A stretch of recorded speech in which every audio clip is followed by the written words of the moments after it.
Welcome back to Behind the Caution Tape. I'm your host, CrashLit. It's another exciting week for USC athletics, and let's get right into it with the big news.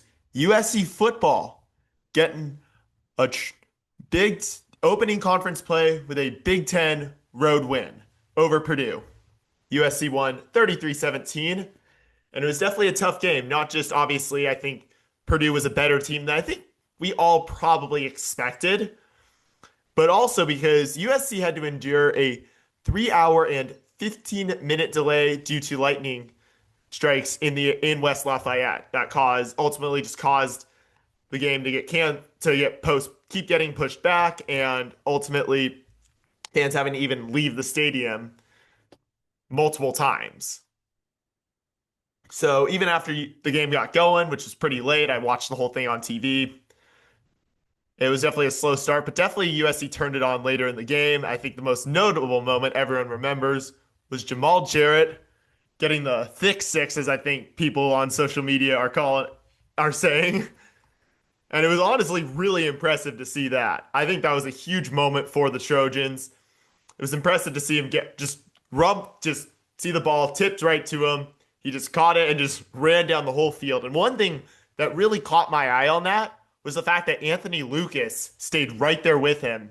And honestly, I thought provided a really crucial block for Jarrett as he was running in, because there was one Purdue defender that looked like he had a chance to catch him, but Lucas was right there and kind of just made sure that guy got nowhere near Jarrett. So I thought that was a really good job by Lucas, honestly, just really protecting Jarrett when he had the ball. And it was really cool for Jarrett, especially, as a defensive tackle, guy who doesn't really get to, do that, maybe have that kind of moment. So I was really happy for him.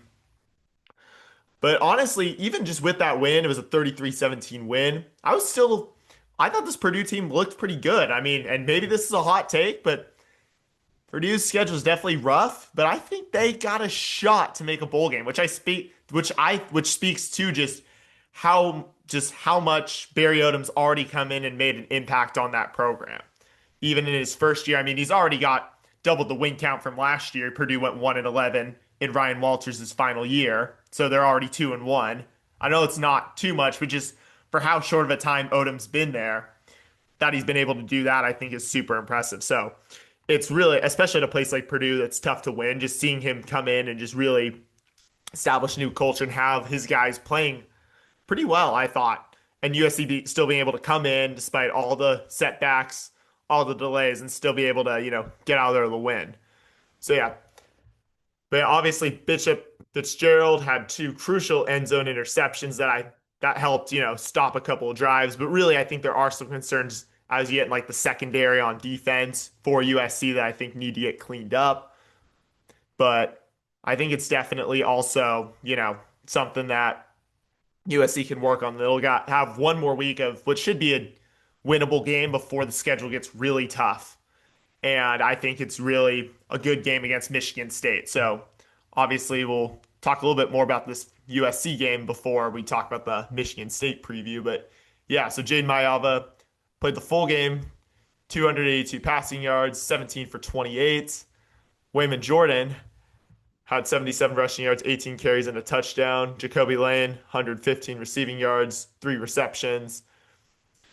And then, honestly, Eli Sanders looked pretty good at 75 yards on 10 carries, and looked like Sanders. And this is something that I was talking with last night on a new show, on a show I got involved with, actually made my debut on yesterday, the USC at the Voice of College Football. I was on their post-game recap episode, and I'm excited to announce that I'm joining them. So I'll be on there every Tuesday night at 7 p.m. and every Sunday afternoon at 5 p.m.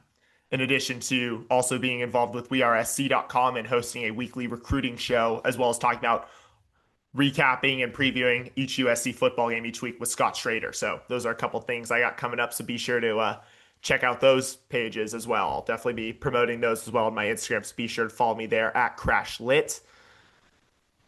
But yeah, Eli Sanders looked like the better running back yesterday. I mean, he had the long of 20. I think Wayman Jordan is the better running back, but I think Lincoln Riley should not be afraid to utilize the guy that he thinks is doing best. And I think that can be Sanders on any day. So I'm really So I think it's definitely got two really good running backs in there, in addition to walk-on King Miller, who could possibly go on scholarship. He had 17 yards on 4 carries.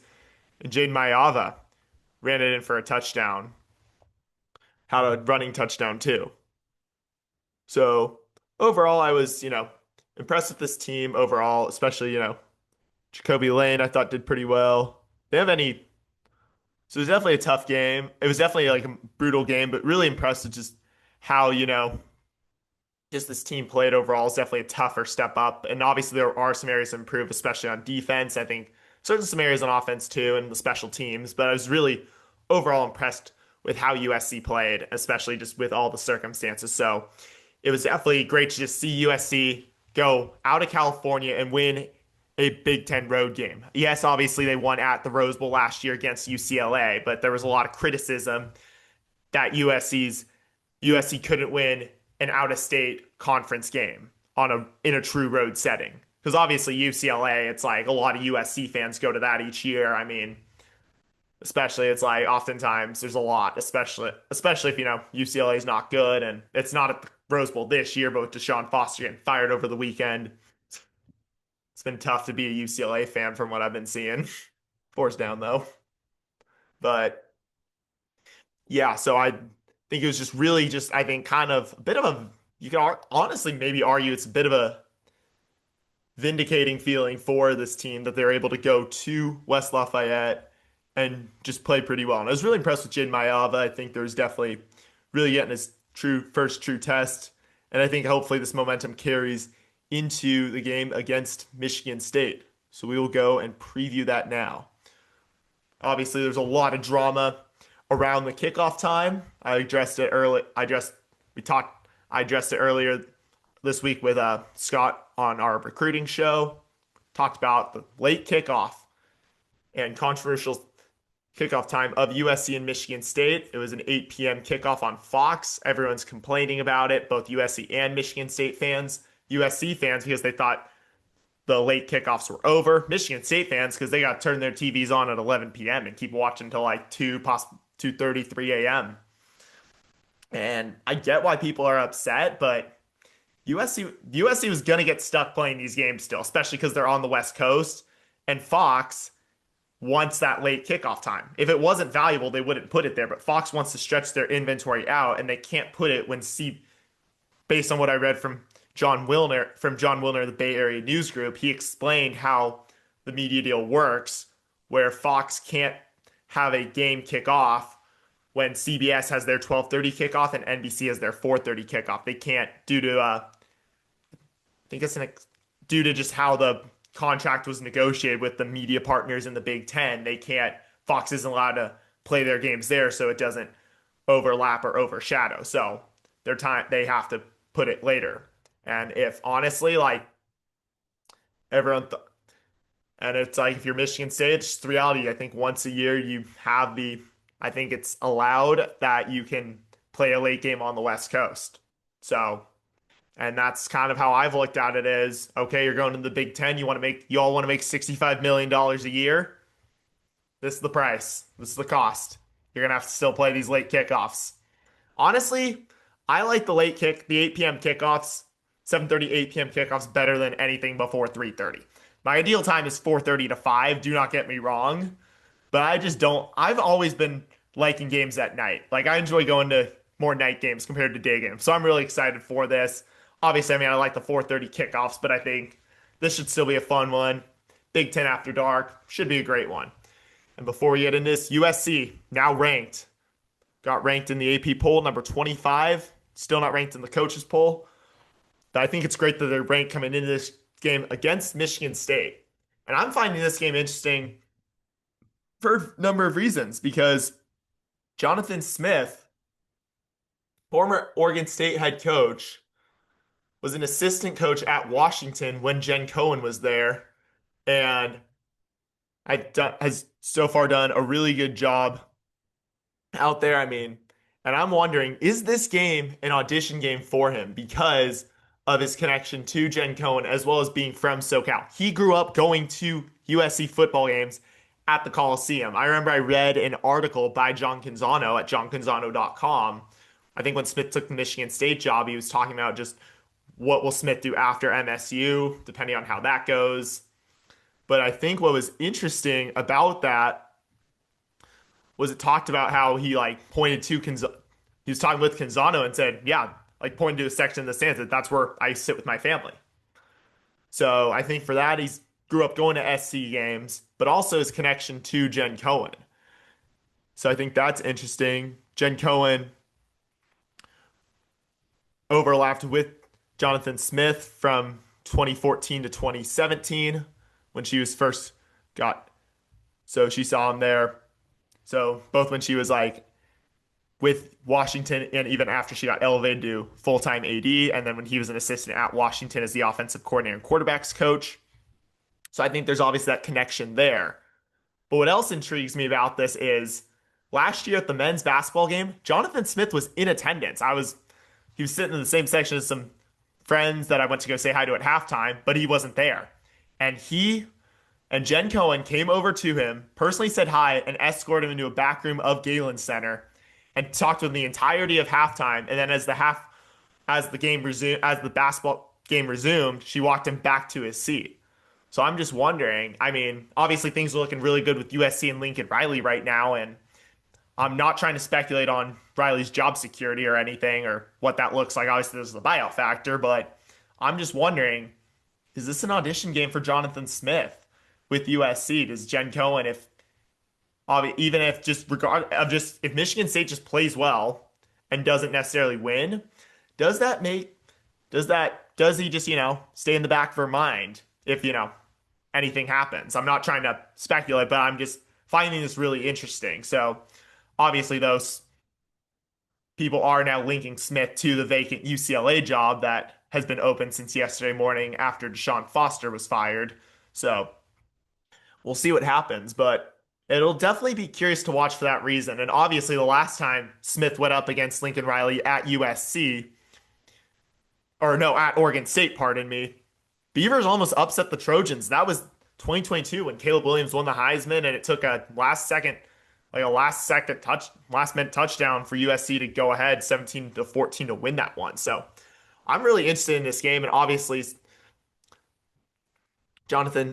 Michigan State is led by quarterback Aiden Childs, who was at Oregon State for a year and followed Smith to Michigan State. So I'm really interested to see how Childs does, especially because Smith could have brought DJ Uytengsu with him, but I think really opted after letting Childs grow and develop in his offense for a year that he should go with him there. So I was definitely interested to see how Childs does in this. But I think it's going to be definitely a good game. Obviously, you got Troy versus Sparta. I think that's obvious. Honestly, I kind of like that branding. It's honestly fun. I think we especially saw at the men's basketball game last year that I mentioned a few minutes ago. So I'm really interested to see this game, and I'm really excited to be back at the Coliseum this weekend. And obviously, I'll be talking more about this tomorrow, both when I go talk with Scott Schrader with Scott Schrader on our recruiting show for wearesc.com, as well as with USC at the Voice of College Football later that night. So definitely two opportunities to catch me there. I'll be obviously posting about it there, so be sure to follow me at CrashLit. So excited to announce that stuff here and just what I've been up to in addition to doing my podcasting here, and obviously any other exciting opportunities, especially if they involve USC, I will really be definitely reporting about it and talking about it pretty publicly. So let's move on to women's volleyball. So I was at both of their matches last week. They played in the LMU Invitational, so they went back to Gersten Pavilion and played two matches where they lost to number 19 BYU 3-0, 25-19, 25-23, 25-23 on Thursday. And that one was led by London Weege and Brooklyn Teeler, leading with 11 kills each. The USC didn't have any aces. Leah Ford led with 5 blocks. Reese Messer had 36 assists, and Taylor Deckert had 11 digs. So USC fell down early in the first set and then couldn't quite recover from that early deficit. Had some crucial errors, but then played much better in the late sets, but then definitely kind of blew it at the end and ultimately lost those last 2 sets pretty close. But they definitely had an opportunity to win it, which is definitely frustrating. I mean, obviously they had a really emotional upset win against number 13 Creighton last week at home, a sweep. So, I mean, the chance for an emotional letdown was always going to be there, especially when you got to face another ranked team. But it's definitely tough to see it, and it's always tough to follow that up. And I'm not trying to make excuses, but it's definitely a tough thing when you pull off a huge upset and then you got to go face another good team. And I think BYU is going to really climb in the rankings this week because of that win. However, USC did bounce back the following afternoon when they beat Western Michigan 3-0, 25-18, 25-22, 25-16. Weejay and Mullen led with 11 kills each. Mullen, Megan Verbeest, Decker, and Gala Truman each had one ace. Mia Taverdi led with 4 blocks. Reese Messer had 38 assists, and London Weejay led with 13 digs. So USC played really well in sets 1 and 3, just really kind of suffocating the Broncos early. But Western Michigan, pardon me, a lot of Michigan schools right now, I guess. We're talking Michigan State for football, Western Michigan for volleyball, so pardon me there. But Western Michigan hung with USC in set 2. Obviously, credit to the Trojans for pulling it off. There are a few errors. USC did clean them up. Definitely still service errors are an issue. They had 11 in that match. That's been something that I find really frustrating, just service errors. That's, I think, the biggest issue that's holding back this team right now. And it's going to hurt them, I think, as they play better teams. But still, I was really impressed with how they just kind of rebounded and just played really strong and against Western Michigan. And obviously the Broncos, they know how to compete for a set or two. They got that in them. Like I think we saw it as I was prepping for last week. They're playing Michigan State, and they actually took the first set off of the Spartans in East Lansing. And I saw the same thing when I was watching a bit of their match with against LMU before USC played BYU. Is they took the first set off of the Lions before the Lions won the next 3.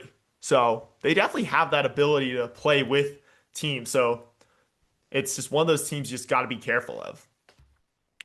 So USC now sits at 6-1. They're 16th.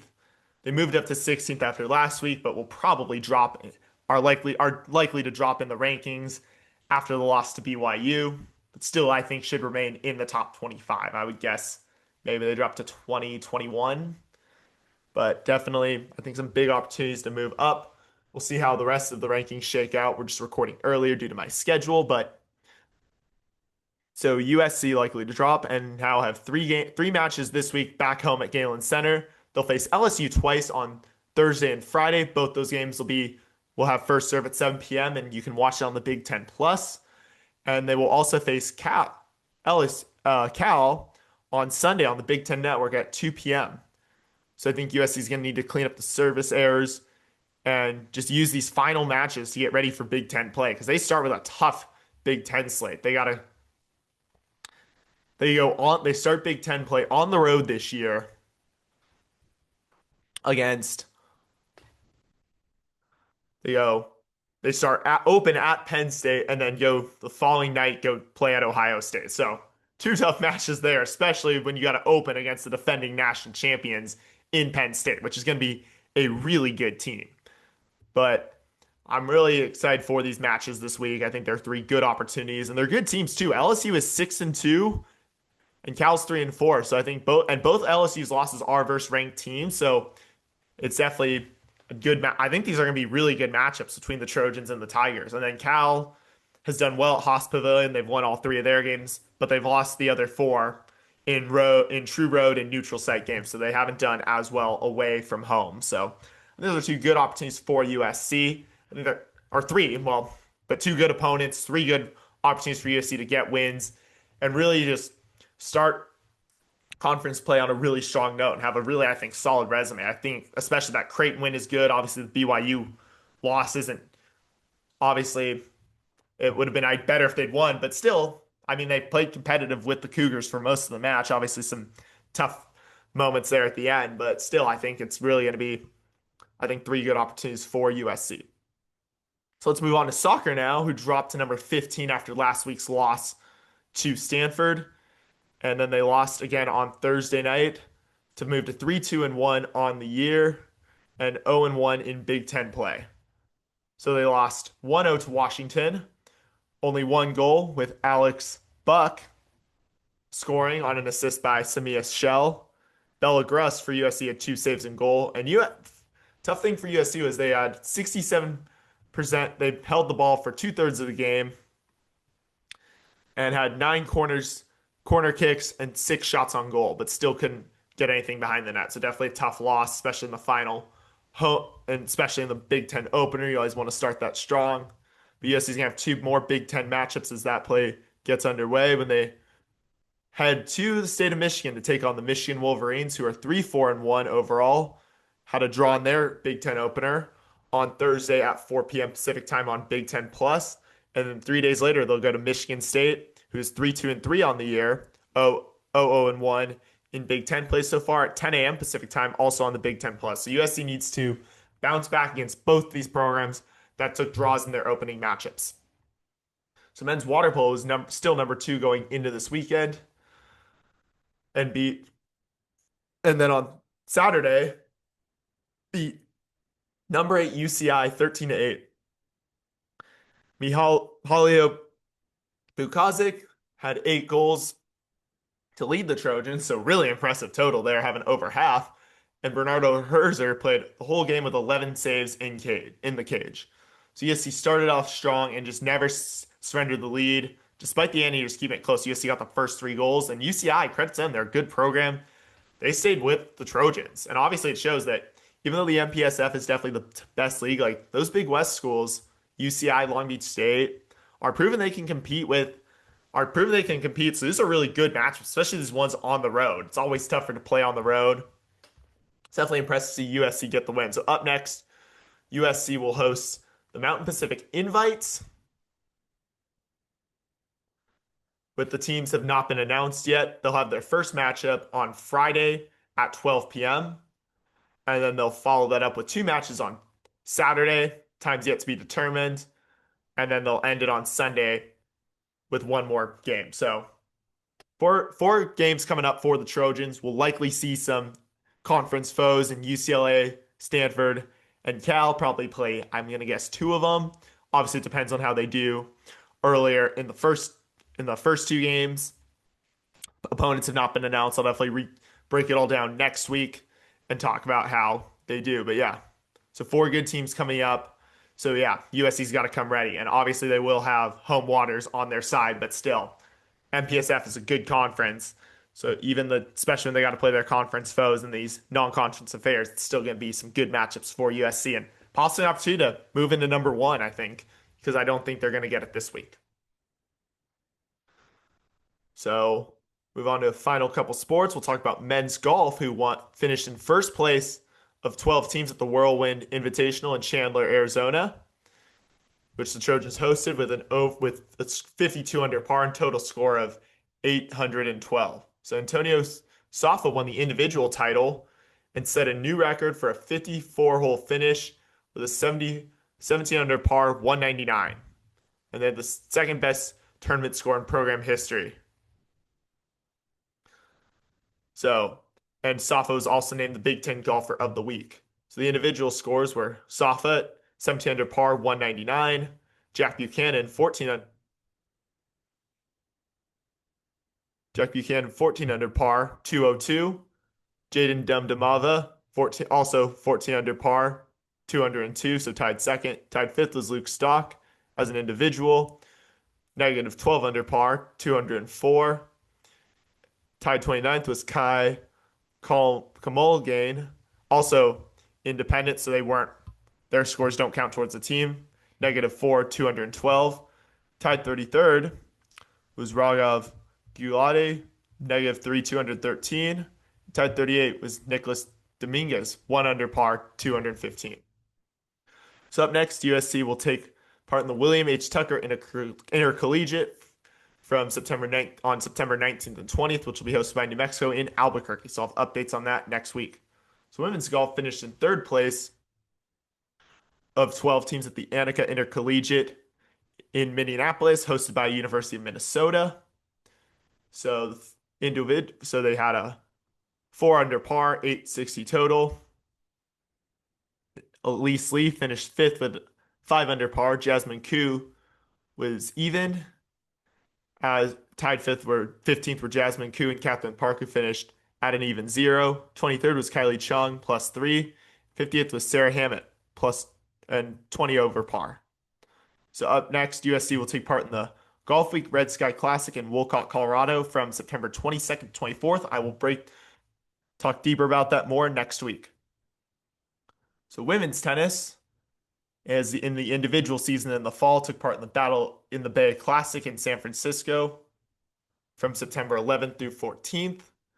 So the notable results there were Emma Charney and Emi Haddad reached singles quarterfinals, and the number 15th ranked pair of Emma Charney and Lily Fairclough was the notable doubles pair and reached the quarterfinals as the number one seeded pair in the tournament. So up next for USC will be the ITA All-American Championships from September 20th through 28th. So I'll give an update on that next week.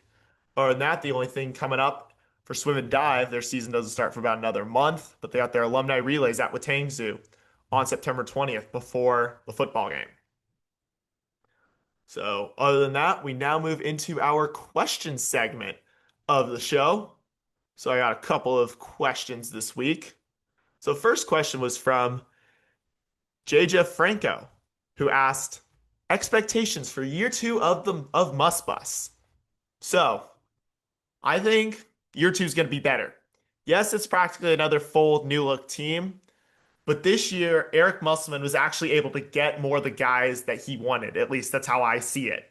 Last year he was hired relatively late in the cycle due to Andy Enfield's late departure at the start of April. He was brought in, hired 3 days later, and was introduced to the press a day after that. I was at that and got to ask a couple questions. Obviously, there were some things missing from last year's team, like the presence of a true big man. Obviously, Josh Cohen and Rashawn Agee most notably had to fill that role and definitely, struggled at times. And obviously, you just had to kind of play a different type of style that when it was working, it worked. But if it wasn't working 100% as it should, USC struggled. That's how I saw it. The thing I preached when Musselman was hired, as well as all last year, was just USC fans needed to be patient. I think the year, honestly, was still pretty fun. I mean, it definitely just was tough because they kind of fell apart down the stretch. So it was definitely tough there at the end when they, fell below 500. But it was still some great moments, especially the Michigan State game that I talked about a little bit earlier with regards when I was mentioning Jonathan Smith when I was previewing football. But I still think this year's going to be better, especially because Eric Musselman was able to get guys that he wanted, even though he saw a lot of his team last year either graduate or enter the portal. He had Elijah Arenas. Obviously, Arenas is now injured, but he got Rodney Rice from Maryland, Ezra Asar from Utah, Chad Baker-Mazara from Auburn. He kept Terrence Williams, Jacob Kofi from Virginia, Jerry Easter, seconds coming in. And then obviously the big one is this year, Gabe Dines, who's transferring from Youngstown State, who's, going to actually be a true big man this year at 7'5". So I think just having that there is going to really help USC just be better because I think the personnel's better. Even if it's a new look team, and I'm hoping there's more continuity in the future. Do not get me wrong, but I think that just now being here for a year allows Musselman to be able to get more of the guys that he wants, and I think that's going to lead to a better product on the court this year. So for that reason, I'm really excited to see this team play this year, especially when they'll obviously have, their matchups against, a couple exhibitions against LMU and Grand Canyon that will be able to, help us gauge how they might look. Obviously, those won't be perfect, but still. And then obviously, they got some good games. Capitals open with Cal Poly on November 3rd. They'll play Illinois State in the Intuit Dome on November 14th. They're going to the Southwest Maui Invitational, and they'll open against Boise State there. They go to San Diego and will face Eric Musselman's alma mater. And then, obviously the conference schedule dates have yet to be announced. But I still think this year's going to be better than it was. And if this team plays up to expectations, I think they got a shot to make the tournament. So obviously, like I said, last year I was preaching patience a lot. But this year, I think, let's do this. Let's see USC men's basketball make it back to March Madness for the first time in 3 years. And the other question I got was from Eric Prado. So one of my good friends actually chimed in on it. Let me pull up his question real quick.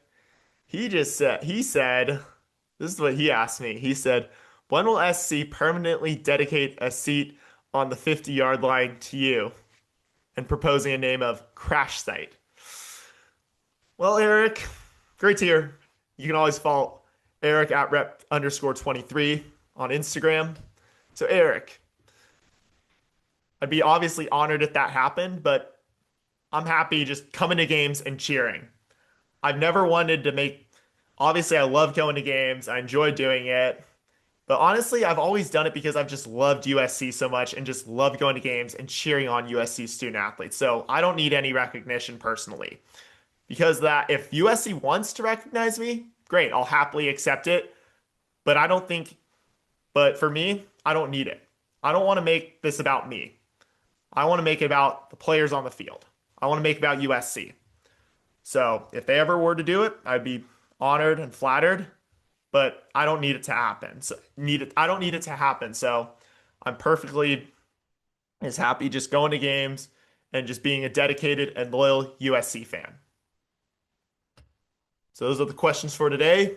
I post question boxes on both Instagram and X. So be sure to on my Instagram story and on my X page. So be sure to follow me on both of those at CrashLit. If you want to get your questions in, you can ask obviously questions about what I think. Obviously, you can ask me personal questions regarding just whatever. So happy to answer it all. So, but really, I just like to, and talk. I want really the reason I started doing this questions segment is because I want to know what's on your guys' mind. What do you as USC fans want to know? That's what I wanted to do with this, and I want to be able to talk to you directly. So I think it's really an opportunity to get your questions heard and just be heard on the podcast. So please just hit up questions. I'll post question boxes every week, so please feel free to ask away. So finally, before we close out, talk about how I did this week. It was 1-1. All I did was went to the two women's volleyball matches at LMU on Thursday and Friday. So saw the loss against BYU and then the win against Western Michigan. So that puts me at 10-2-1 on the year, 321, 121, and 1 all time, and 4-1 at women's volleyball. So my plans for this week, due to just obligations and such, I won't be able to make every home game this weekend. So right now my plans are looking like it'll be women's volleyball on Friday against LSU, so the second game, and then football against Michigan State on Saturday.